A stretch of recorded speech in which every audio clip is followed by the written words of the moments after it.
Nah. Ako? देखो। किसी शहर के रेलवे स्टेशन पर एक भिखारी रहता था। वो वहां आने जाने वाली रेलगाड़ियों में बैठे यात्रियों से भीख मांगकर अपना पेट भरता था। एक दिन जब वह भीख मांग रहा था तो सूट बूट पहने एक लंबा सा व्यक्ति उसे दिखा।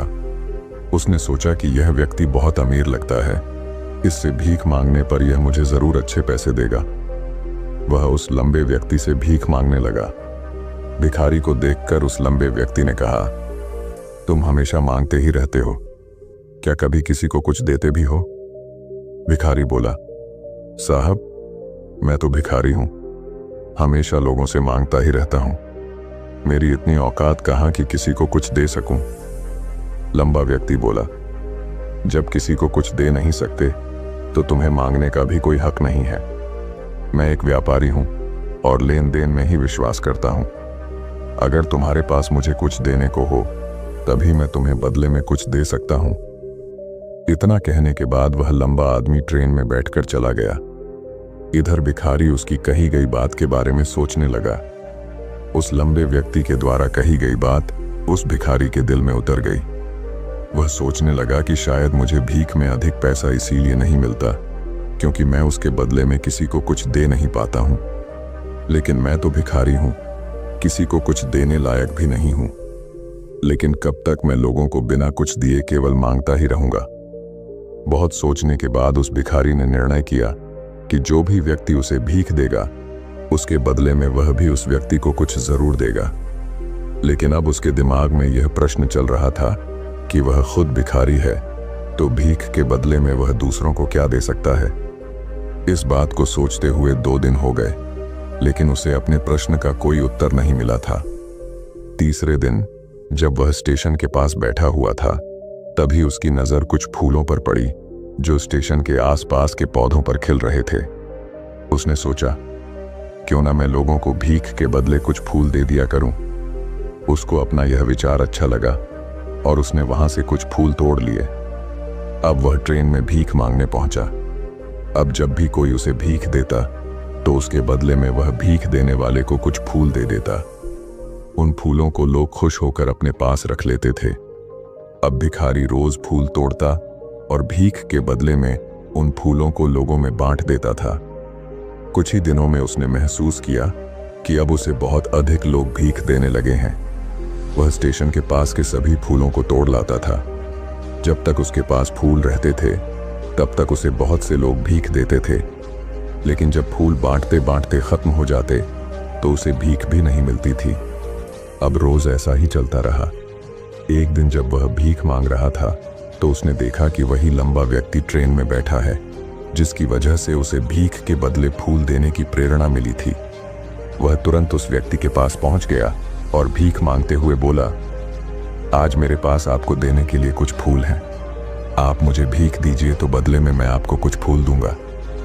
उस लंबे व्यक्ति ने उसे भीख के रूप में कुछ पैसे दे दिए और भिखारी ने कुछ फूल उसे दे दिए। उस लंबे व्यक्ति को यह बात बहुत पसंद आई। वह बोला, वाह क्या बात है, आज तुम भी मेरी तरह एक व्यापारी बन गए हो। इतना कहकर फूल लेकर वह लंबा व्यक्ति अपने स्टेशन पर उतर गया। लेकिन उस लंबे व्यक्ति द्वारा कही गई बात एक बार फिर से उस भिखारी के दिल में उतर गई। वह बार बार उस लंबे व्यक्ति के द्वारा कही गई बात के बारे में सोचने लगा और बहुत खुश होने लगा। उसकी आंखें अब चमकने लगीं। उसे लगने लगा कि अब उसके हाथ सफलता की वह चाबी लग गई है जिसके द्वारा वह अपने जीवन को बदल सकता है। वह तुरंत ट्रेन से नीचे उतरा और उत्साहित होकर बहुत तेज आवाज में ऊपर आसमान की तरफ देखकर बोला, मैं भिखारी नहीं हूं, मैं तो एक व्यापारी हूं, मैं भी अमीर बन सकता हूं। लोगों ने उसे देखा तो सोचा कि शायद यह भिखारी पागल हो गया है और अगले दिन से वह भिखारी उस स्टेशन पर फिर कभी नहीं दिखा। लेकिन 6 महीने बाद इसी स्टेशन पर 2 व्यक्ति सूट बूट पहने हुए यात्रा कर रहे थे। दोनों ने एक दूसरे को देखा तो उनमें से एक ने दूसरे से हाथ मिलाया और कहा, क्या आपने मुझे पहचाना? दूसरा व्यक्ति बोला, नहीं, क्योंकि मेरे हिसाब से हम लोग पहली बार मिल रहे हैं। पहला व्यक्ति बोला, नहीं, आप याद कीजिए, हम पहली बार नहीं बल्कि तीसरी बार मिल रहे हैं। दूसरा व्यक्ति बोला, मुझे याद नहीं। वैसे हम पहले 2 बार कब मिले थे? अब पहला व्यक्ति मुस्कुराया और बोला, हम पहले भी 2 बार इसी ट्रेन में मिले थे। मैं वही भिखारी हूं जिसको आपने पहली मुलाकात में बताया कि मुझे जीवन में क्या करना चाहिए, और दूसरी मुलाकात में बताया कि मैं वास्तव में कौन हूं। दूसरा व्यक्ति मुस्कुराया और अचंभित होते हुए बोला, ओ, याद आया, तुम वही भिखारी हो जिसे मैंने एक बार भीख देने से मना कर दिया था और दूसरी बार मैंने तुमसे कुछ फूल खरीदे थे। लेकिन आज तुम ये सूट बूट में कहाँ जा रहे हो और आजकल क्या कर रहे हो? तब पहला व्यक्ति बोला, हाँ, मैं वही भिखारी हूं, लेकिन आज मैं फूलों का एक बहुत बड़ा व्यापारी हूं और इसी व्यापार के काम से ही दूसरे शहर जा रहा हूं। कुछ देर रुकने के बाद वह फिर बोला, आपने मुझे पहली मुलाकात में प्रकृति का वह नियम बताया था जिसके अनुसार हमें तभी कुछ मिलता है जब हम कुछ देते हैं। लेन देन का यह नियम वास्तव में काम करता है। मैंने यह बहुत अच्छी तरह महसूस किया है, लेकिन मैं खुद को हमेशा भिखारी ही समझता रहा। इससे ऊपर उठकर मैंने कभी सोचा ही नहीं। और जब आपसे मेरी दूसरी मुलाकात हुई तब आपने मुझे बताया कि मैं एक व्यापारी बन चुका हूं। अब मैं समझ चुका था कि मैं वास्तव में एक भिखारी नहीं बल्कि व्यापारी बन चुका हूं। मैंने समझ लिया था कि लोग मुझे इतनी भीख क्यों दे रहे हैं, क्योंकि वह मुझे भीख नहीं दे रहे थे बल्कि उन फूलों का मूल्य चुका रहे थे। सभी लोग मेरे फूल खरीद रहे थे क्योंकि इससे सस्ते फूल उन्हें कहाँ मिलते। मैं लोगों की नज़रों में एक छोटा व्यापारी था, लेकिन मैं अपनी नज़रों में एक भिखारी ही था। आपके बताने पर मुझे समझ आ गया कि मैं एक छोटा व्यापारी हूँ। मैंने ट्रेन में फूल बांटने से जो पैसे इकट्ठे किए थे उनसे बहुत से फूल खरीदे और फूलों का व्यापारी बन गया। यहाँ के लोगों को फूल बहुत पसंद है और उनकी इसी पसंद ने मुझे आज फूलों का एक बहुत बड़ा व्यापारी बना दिया।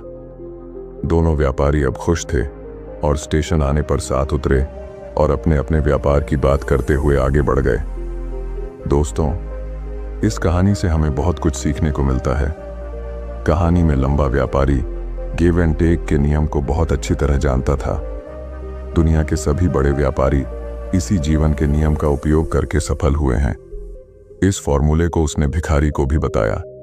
भिखारी ने इस प्राकृतिक नियम को अपना लिया और इसका असर उसके जीवन में साफ दिखाई देने लगा।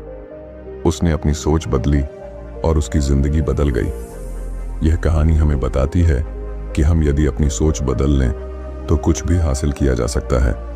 यदि हम खुद को छोटा समझते रहेंगे तो हम हमेशा छोटे ही बने रहेंगे। बड़ा बनने के लिए हमें अपनी सोच को बदलना होगा और खुद के बारे में बड़ा सोचना होगा। कहानी का सार यह है कि सफलता आपकी सोच में छुपी होती है। खुद का आत्मसम्मान जगाइए, अपनी सोच को बड़ा बनाइए और देखिए कैसे आप सफलता के शिखर पर पहुंच जाते हैं।